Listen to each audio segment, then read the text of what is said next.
What you are about to hear is a work of fiction. The people, places, and events depicted in this story are products of the author's imagination or used fictitiously. Any resemblance to actual individuals, living or deceased, or to real situations is purely coincidental. These stories may explore themes of crime, injustice, and human suffering. While fictional, they reflect real emotions and difficult truths that some may find disturbing. Listener discretion is advised.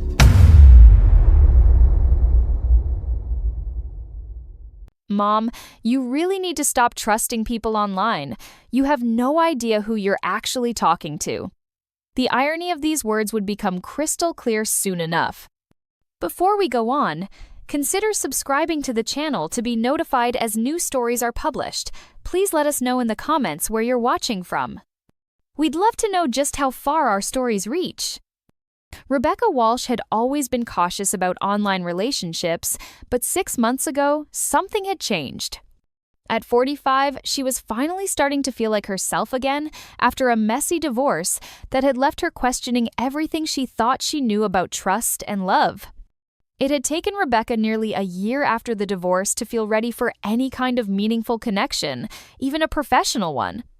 Her digital marketing agency was thriving, but the loneliness of her empty house echoed through every successful client call and late-night strategy session. That's when Alex Morrison had entered her life through a professional networking forum. Unlike the other connections, who seemed more interested in selling her something or asking for favors, Alex offered genuine insights about her industry. Their conversations had started professionally, but gradually became more personal, more meaningful. He understood the pressures of running a business, the challenge of rebuilding confidence after a failed marriage, and the delicate balance of being a working mother to a teenager. "I think you're being too hard on yourself," Alex had written just last night. "From everything you've told me, your instincts are spot on. Trust yourself more." Rebecca smiled as she reread the message over her morning coffee. Her 17-year-old daughter Chloe was already at the kitchen counter, scrolling through her phone with the focused intensity that only teenagers could muster for social media. "Good morning, sweetheart," Rebecca said, ruffling Chloe's dark hair as she passed. "Dad's picking you up after school today, right?" Chloe mumbled, not looking up from her screen. "I've been helping Dad with his business research for almost a year now, ever since he started the company. He wants to show me some new packaging designs for his startup today." Rebecca felt a familiar pang of guilt mixed with admiration. Even after the divorce, Chloe maintained a loving relationship with both parents, often acting as an unofficial bridge between them. David's eco-friendly packaging business had been struggling to gain traction, but lately he seemed more optimistic about his prospects. "That's wonderful that you're helping him," Rebecca said genuinely. "Your generation understands digital marketing better than any of us old folks. And with those AP business and psychology classes you're taking, you probably understand strategy better than most adults, too."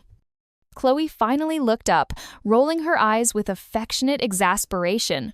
"You're hardly old, Mom, and your agency is doing better than most companies run by people half your age." "Speaking of which," Rebecca said, settling into her chair with her laptop, "Alex mentioned an interesting conference coming up, something about sustainable business practices. I'm thinking of attending." "Alex again?" Chloe's tone was carefully neutral, but Rebecca caught something in her daughter's expression, a flicker of, what? Concern? Curiosity? "He's become a really valuable connection," Rebecca explained.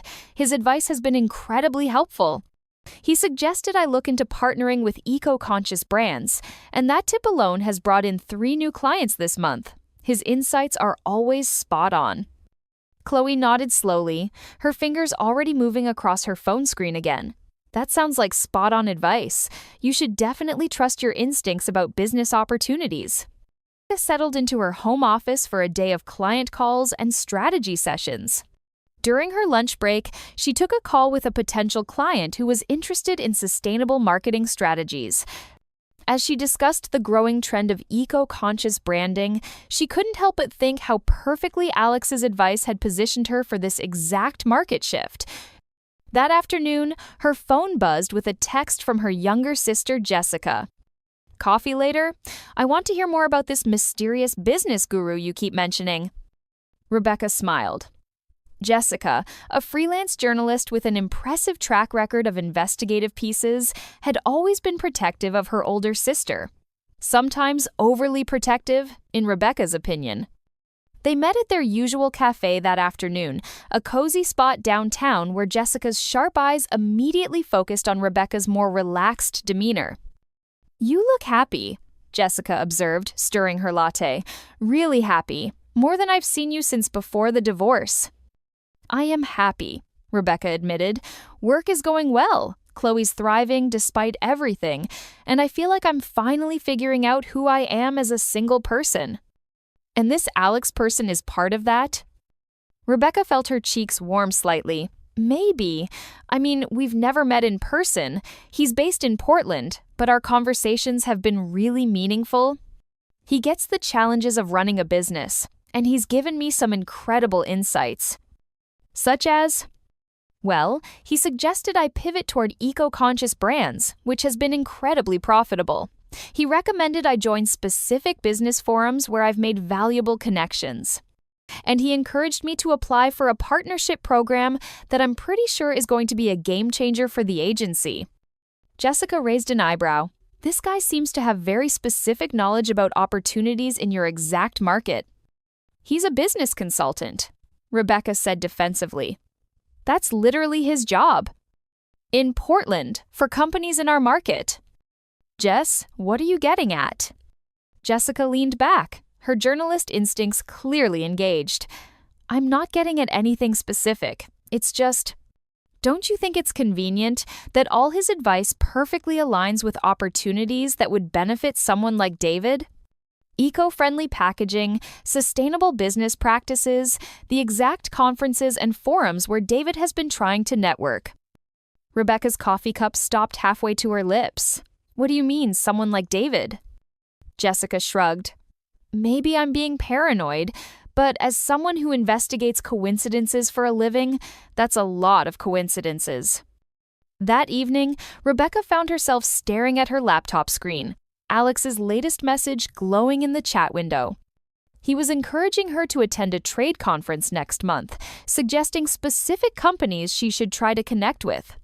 Companies that, now that she thought about it, would be perfect potential clients for David's packaging business. She shook her head, dismissing Jessica's suspicions. Alex had never even met David. How could he possibly know about her husband's business? It was just a coincidence, the kind of overlap that happened in specialized industries. But as the days passed, Jessica's words lingered in her mind. She began paying closer attention to the timing of Alex's messages, the specificity of his advice, the way he seemed to anticipate her business challenges before she even fully understood them herself. Meanwhile, Chloe continued her regular visits to David's apartment, returning each time with updates about his growing optimism. His startup was gaining momentum. He'd made several promising connections, and he was even considering hiring his first employee. "Dad's really excited about this conference he's going to next month," Chloe mentioned one evening over dinner. "He thinks it could be the breakthrough he's been waiting for. He's been networking online for months now, and some investor finally wants to meet with him." Rebecca nearly choked on her water. "Which conference?" "The Sustainable Business Summit," Chloe said casually. "He heard about it through some networking forum, and this investor he's been talking to will be there." "Why? Do you know it?" "Alex mentioned that conference," Rebecca said slowly. "He thinks I should attend." "Really? That's cool. Maybe you and Dad will run into each other there." During their conversation, Rebecca mentioned a challenging client situation she was dealing with. She noticed Chloe listening intently, asking surprisingly sophisticated questions about business strategy, questions that seemed designed to gather specific information rather than just show interest. That night, Rebecca lay in bed staring at the ceiling, Jessica's concerns echoing in her mind. The next morning, she decided to test a theory. At breakfast, she casually mentioned to Chloe that she was considering partnering with a company called Green Clean Solutions for a major campaign. "I'm a little worried, though," she said, watching Chloe's reaction carefully. "I've heard some rumors that they might not be as environmentally friendly as they claim. Could be a greenwashing situation." Chloe looked up from her cereal, her expression carefully neutral. "That sounds risky, Mom. Maybe you should research them more before making any commitments." 2 hours later, Alex messaged Rebecca with urgent advice about avoiding partnerships with companies that had questionable environmental practices, specifically mentioning the risks of greenwashing. He even suggested she research Green Clean Solutions as an example of a company to avoid. Rebecca stared at the message, her heart racing. Green Clean Solutions didn't exist. She'd made up the name to test her growing suspicions, but somehow Alex knew about it. She called Jessica immediately. "I need you to look into something for me," she said without preamble. "I'm listening." "Alex Morrison, business consultant, supposedly based in Portland. I want to know if he's real." Jessica was quiet for a moment. "Rebecca, are you sure you want me to do this? Sometimes it's better not to know." "I need to know. And Jess? I think I might already know what you're going to find." 3 days later, Jessica called with news that confirmed Rebecca's worst fears.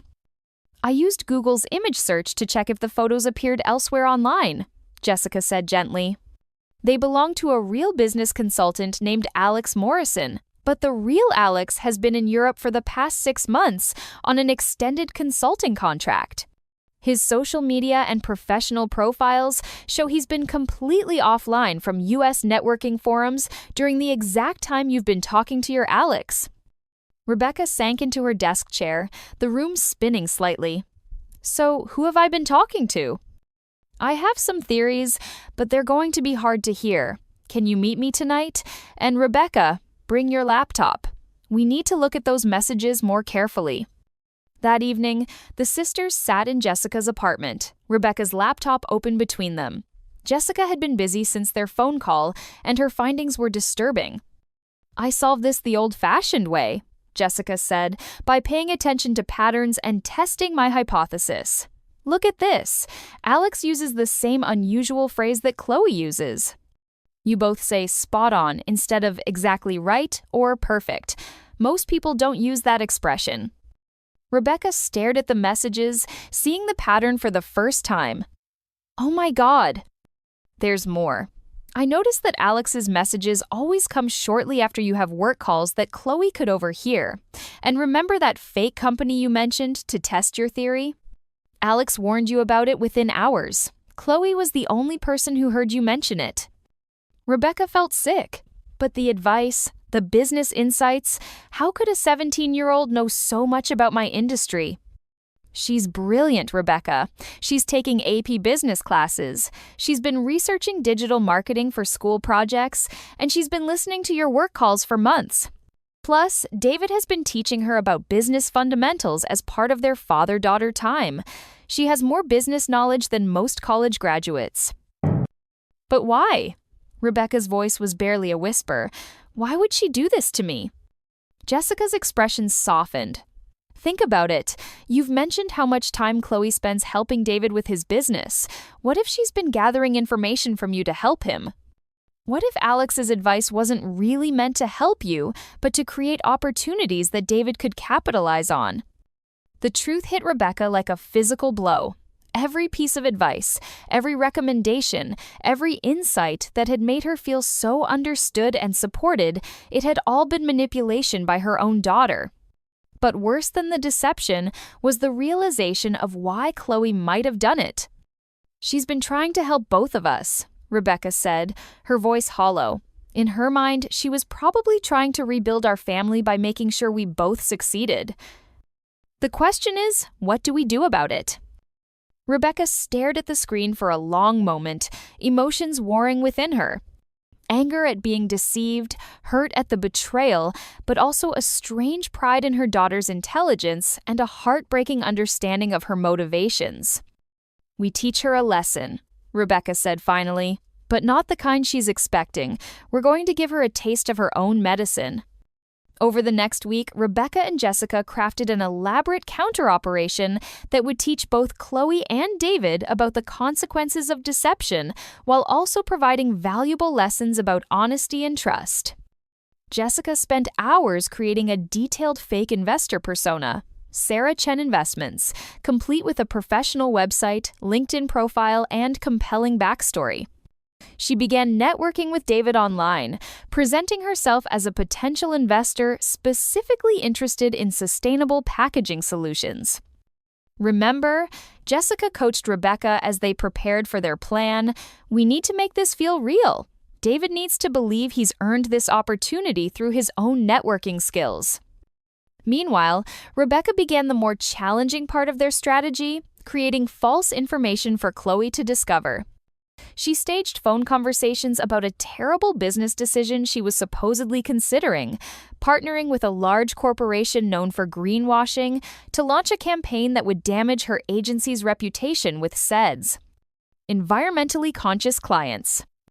I know it seems risky, Rebecca said loudly during a fake call with Jessica, making sure Chloe could overhear from the kitchen, but the money is too good to pass up.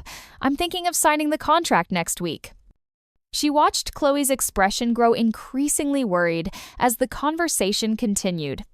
Rebecca described how this partnership would essentially eliminate any future opportunities with legitimate eco-friendly companies, effectively sabotaging the market niche that had been making her agency so successful. After the call, Chloe approached her with obvious concern. "Mom, are you sure about that big contract you were discussing? It sounds like it might hurt your reputation with the environmental clients you've been working so hard to attract." "Oh, you heard that?" Rebecca tried to look embarrassed. "I know it's risky, but sometimes you have to take the money when it's offered." That evening, Alex sent Rebecca a series of increasingly urgent messages, warning her about the dangers of partnering with companies known for greenwashing. He strongly advised her to reconsider any deals that might compromise her agency's environmental reputation. The irony wasn't lost on Rebecca that her daughter was using the fake Alex persona to try to save her from a fake business disaster. Meanwhile, David was growing increasingly excited about his correspondence with Sarah Chen. Jessica, playing her investor role perfectly, had convinced him that she was genuinely interested in his business model and wanted to meet at the upcoming Sustainable Business Summit. "This could be it," David told Chloe during one of their regular coffee meetings. "Sarah thinks my company could be exactly what her investment firm is looking for. She's particularly impressed with my networking skills and the connections I've made in the industry." Chloe beamed with pride, not knowing that her father's impressive networking was actually the result of her own information gathering and manipulation. As the conference approached, Rebecca and Jessica fine-tuned their plan. They would orchestrate a situation where both David and Chloe would be forced to confront the web of deception they'd all been caught in, but in a way that would ultimately benefit everyone involved. "Are you sure you're ready for this?" Jessica asked the night before the conference. "Once we pull this trigger, there's no going back. Chloe is going to be hurt and embarrassed." Rebecca nodded, though her heart was heavy. She needs to understand that deception has consequences, even when it comes from love. And David deserves to know the truth about his recent successes. The morning of the conference, Chloe told Rebecca she had a college prep workshop at school that would run all day. Rebecca later learned that Chloe had actually called in sick, using a voice modulation app to mimic Rebecca's voice when the school called for confirmation. Her daughter had taken public transportation to the conference center, something she'd researched in advance, planning to somehow prevent Rebecca's meeting with Alex, or at least observe it from a distance. Rebecca and Jessica arrived at the conference early, positioning themselves where they could observe the main networking area. David appeared around 10, looking nervous but optimistic, clearly scanning the crowd for his mysterious investor contact.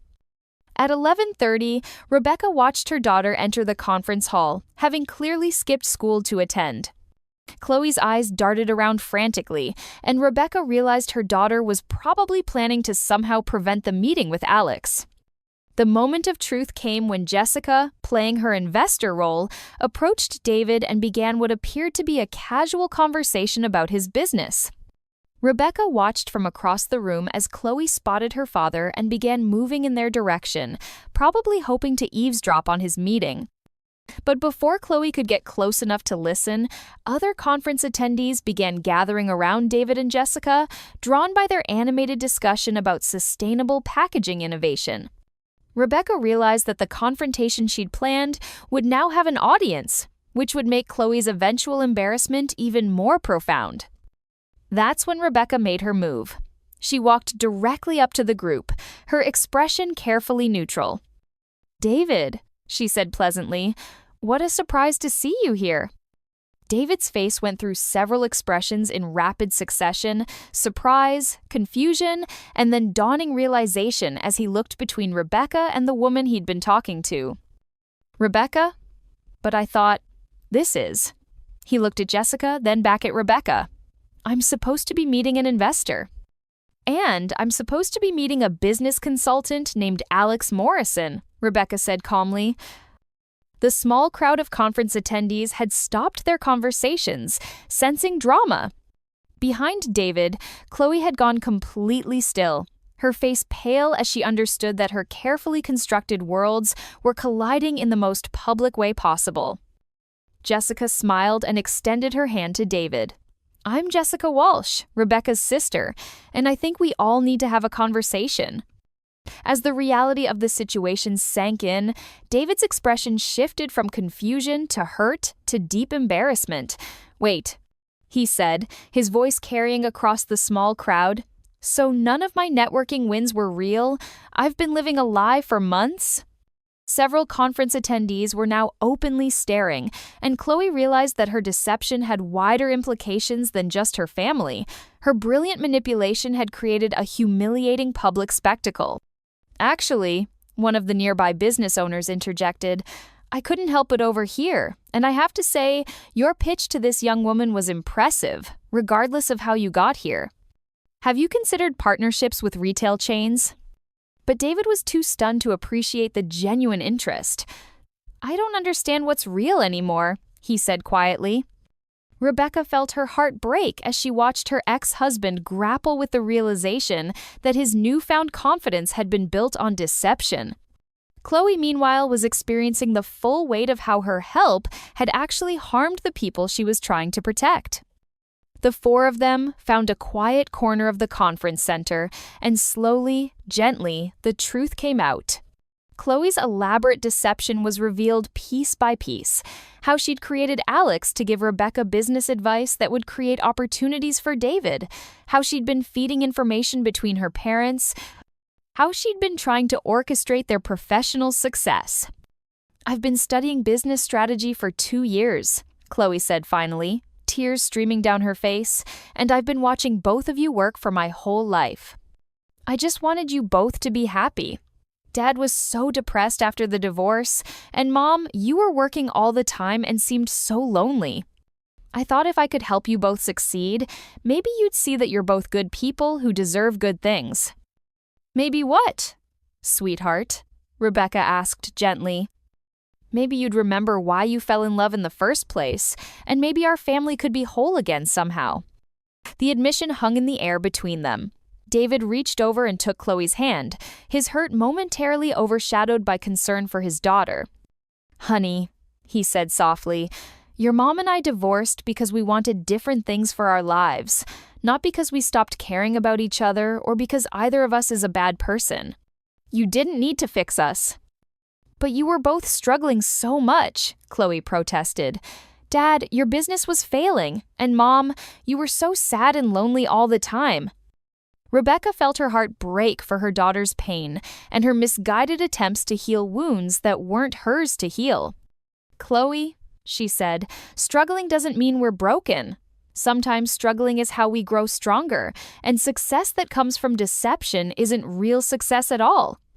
"But Dad's business really is good," Chloe said defensively. "The ideas are solid. The market research is sound. I just helped him get noticed." Jessica, who had been quietly observing, spoke up. she's right about that. David, I've been genuinely impressed with your business plan and vision. Even though the way I learned about you was fake, your business has real potential." David looked stunned.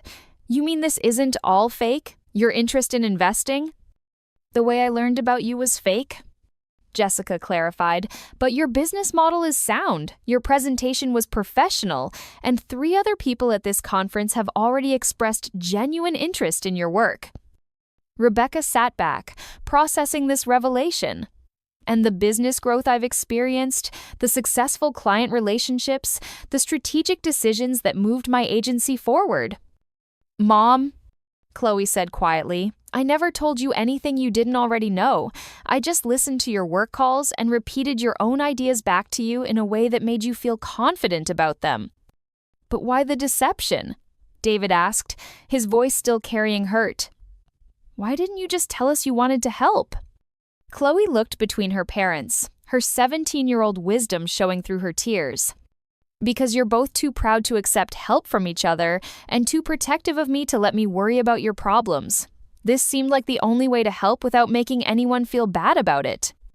The silence that followed was heavy with recognition and guilt. "So what happens now?" David asked finally.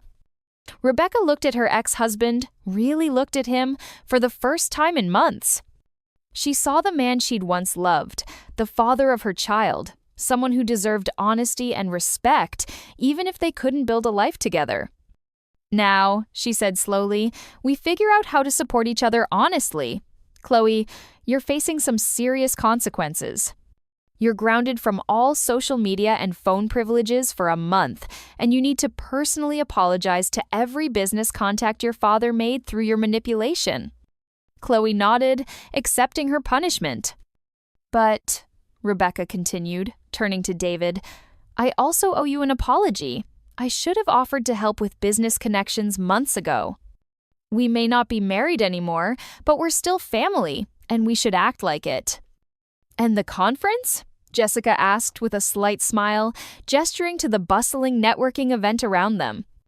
Rebecca looked around at the genuine business opportunities surrounding them, the 3 people who cared about her most in the world, and the chance to turn this painful lesson into something positive. "Well," she said, "since we're all here, and since David really does have a great business that deserves legitimate investors, why don't we make the most of it? Jessica, if you're serious about potential investment, let's talk real numbers. Chloe, you can help with introductions, but no more fake personas. And David?" "Yeah?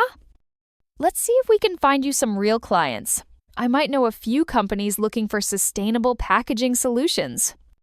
4 hours later, David had 5 solid leads, including a genuine investor meeting scheduled with Jessica for the following week, and a consulting arrangement with Rebecca's agency to help him develop his marketing strategy. 2 other conference attendees had approached him independently, impressed by his authentic presentation and innovative approach to sustainable packaging. Chloe had apologized to everyone involved, accepted her punishment gracefully, and proven that her business instincts were actually quite sound when applied honestly. She also had to call her school and confess to her deception, resulting in additional consequences there. And Rebecca had discovered that her professional success really had been her own achievement, built on her own knowledge and instincts, with just enough external confidence boosting to help her trust herself. That evening, the 3 of them sat in Rebecca's kitchen, sharing takeout Chinese food, something they hadn't done as a family since before the divorce. "I'm still grounded," Chloe said, poking at her lo mein, "and I have to write apology letters to Dad's business contacts and deal with the school administration. But was it wrong that I'm kind of proud of how well my plan worked, technically?" Rebecca and David exchanged glances, and both started laughing despite everything. "Sweetie," Rebecca said, "your plan was brilliant, creative, and completely unethical. You're definitely facing consequences, but you're also definitely my daughter." "Our daughter," David corrected gently, "and while we don't approve of the methods, we appreciate the love behind them." Chloe smiled, the first genuine smile Rebecca had seen from her in weeks. "So does this mean you 2 are friends again?" Rebecca considered the question seriously. I think it means we're family again. Not the same kind of family we used to be, but a family that's honest with each other and supports each other's dreams. Even if those dreams take us in different directions, David added. Especially then, Rebecca agreed. 6 months later, the transformation was remarkable. David's business had secured its first major contract worth $150,000 and had grown 40% in a single quarter. Rebecca's agency had expanded to 12 employees, with 2 major new clients won directly through her authentic networking efforts. Chloe had been officially hired as David's legitimate social media manager, with clearly defined responsibilities and strict honesty policies. Her first campaign had generated a 300% increase in David's online engagement and had attracted the attention of several industry publications. The fake Alex Morrison persona had been permanently deleted, but the real Rebecca Walsh had emerged stronger, more confident, and surrounded by family who supported her authentic success. One evening, as Rebecca worked late in her office, she found herself smiling as she thought about the lessons learned from her digital daughter's elaborate scheme. That love sometimes comes in the form of misguided manipulation, that family support is most powerful when it's honest, and that the best business advice often comes from trusting your own instincts. The irony wasn't lost on her that Chloe's warning about not trusting people online had been the most accurate prediction of all, just not in the way any of them had expected. And sometimes, when she needed to make a difficult business decision, she could hear echoes of Alex's confidence-building words, reminding her that her own instincts had always been spot on. Thank you for listening until the end. If you enjoyed the story, please consider leaving us a like. This helps us reach more people.